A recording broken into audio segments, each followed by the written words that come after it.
Til máls tekur hv. 3. þingmaður Reykjavíkurkjördæmis norður, Katrín Jakobsdóttir, og beinir fyrirspurn til hæstvirts forsætisráðherra.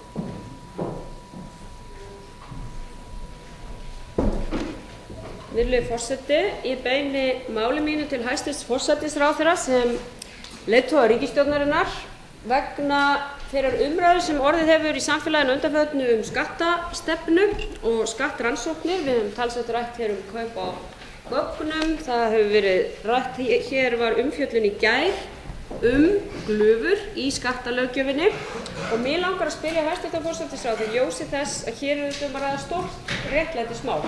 Við búum í samfélagi þar sem almenningur greiðir sína skatta og sínar skyldur, þar sem lítil og meðalstór fyrirtæki gera það líka, en svo virðist vera sem að einhverjir nýti sér glufur í skattalöggjöf til þess að leggja minna til samfélagsins sem samt okkar sameiginlega verkefni að byggja upp.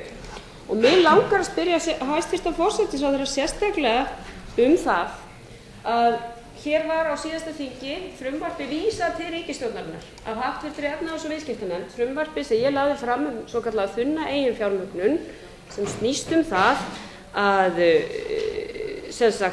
félög sem eru með svokallaða þunna eiginfjármögnun eru hátt skuldsett og hátt hlutfall af heildarfjármögnun þeirra kemur frá tengdum aðilum. Þá snýst það það að þau vísa arðinum í raun og veru til þess að greiða lán til móðurfélaga sem eru staðsett í öðrum löndum þar sem skattahlutföll eru hagstæðari. Þetta eitthvað sem mörg ríki heims hafa verið að taka á. OECD hefur verið að benda á að þarna þurfi ríki heimsins að samræma sína löggjöf, sama hefur Alþjóðagjaldeyrissjóðurinn gert hér á landi. Þetta frumvarp lagði ég fram og hv. efnahags- og viðskiptanefnd skrifaði öll undir það að þetta væri mjög mikilvægt, jákvætt markmið. Þetta frumvarp þyrfti að verða lögum og helst á haustþingi 2014, en einhver lagatæknileg atriði þyrfti að kanna af hálfu stjórnsýslunnar áður en það geti orðið. Nú rek ég augun í það að þetta mál hvergi á þingmálaskrá ríkisstjórnarinnar þó að málinu hafi verið vísað til hæstvirtrar ríkisstjórnar. Þannig að mig langar að spyrja hæstvirtan forsætisráðherra sem verkstjóra ríkisstjórnarinnar hvort hann telji ekki rétt að þessu máli verði lokið og það lagt fram hér á þessu þingi. Til máls tekur hæstvirtur forsætisráðherra Sigmundur Davíð Gunnlaugsson.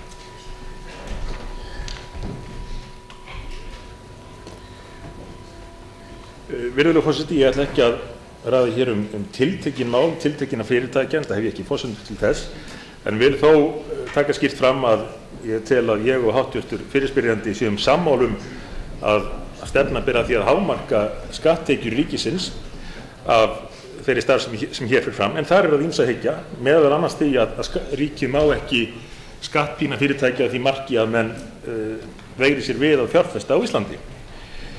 Að því sögðu þá þetta mjög mikilvægt að sú starfsemi sem að hér á sér stað skili sem mestu til samfélagsins.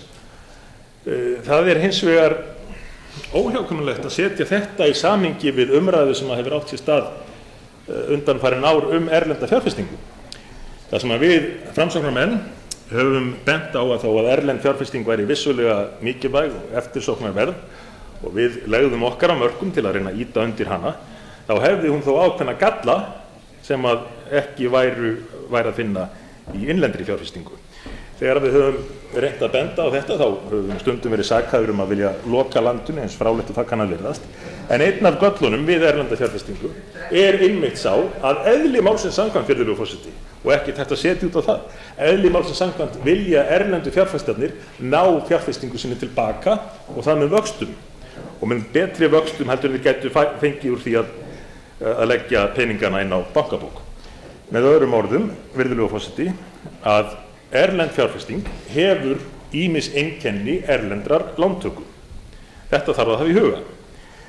Það þýðir ekki að erlend fjárfesting sé slæm, það þýðir bara að það þarf að taka þetta með í reikninginn og það birtist okkur meðal annars í því að erlend fyrirtæki geta tekið lán hjá móðurfélögum en raunar hefur getað tekið lán hjá banka og dregið afborganir af þeim frá skattstofni á sama hátt.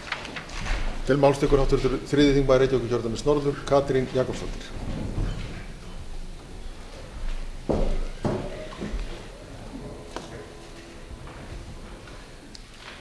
Virðulegi forseti, eins og ég þýði svar hæstvirts forsætisráðherra með mildum hætti, þá vil ég skilja það sem svo að hann sé sammála því að það sé mjög mikilvægt að stoppa í þessar glufur, að það sé mjög mikilvægt að stoppa í þær glufur sem eru á skattkerfinu okkar sem gera það að verkum að fyrirtæki geti með þessum hætti fært hagnað yfir til þess að greiða lán frá tengdum félögum sem eru þetta bara ein aðferð til þess að koma honum úr landi. Ég spyr hæstvirtan forsætisráðherra, því hann sagði að hann vildi ekki tjá sig einstök mál, samt sem áður gerði hann það í raun og veru með því að segja að það væri mikilvægt að tryggja þannig skattalegt umhverfi fyrir erlenda fjárfestingu að hagnaðurinn skilaði sér til samfélagsins. Hvað honum þykir þá það að þetta mál virðist til dæmis vera fast upp í fjármálaráðuneyti. Athygli mín var vakin hér á milli fyrirspurna og svar hafi borist að það sé ekki von á þessu fyrir í fyrsta lagi næsta vetur. Í ljósi þess að ég hef talið að hér ætti að ríkja þverpólitísk sátt það að það væri forgangsatriði að búa okkar skattkerfi þannig úr garði að þar leggja allir á mörkum og þar sé stoppað í glufur. Til máls tekur hæstvirtur forsætisráðherra Sigmundur Davíð Gunnlaugsson. Virðulegur forseti, ég get svo sem ekki svarað spurningum stöðu mála í fjármálaráðuneytinu en tek þó undir túlkun hv. þingmanns á orðum mínum að langmestu leyti með mikilvægi þess að stoppa í glufur en þó með þessum fyrirvara að við viljum ekki gera það á þann hátt að við lokum landinu og komum í veg fyrir erlenda fjárfestingu. Með öðrum orðum, við viljum hafa hér umhverfi, skattaumhverfi sem hvetur til fjárfestingar og hámarkar með því ávinning samfélagsins af uppbyggingu sem á sér stað hérna. Og ég ítreka líka það sem ég benti á áðan að fyrirtæki geta líka augljóslega tekið lán í erlendum bönkum og greitt þá af lánunum til þeirra banka og dregið frá skattstofni. Þannig að það er ekki komið í veg fyrir erlendar lántökur með því að huga að samskiptum milli móðurfélags og dótturfélaga. En til að gera langa sögu stutta, virðulegur forseti, þá held ég að ég og hv. þingmaður sem sammála mikilvægi þess að hámarka skatttekjur ríkissjóðs.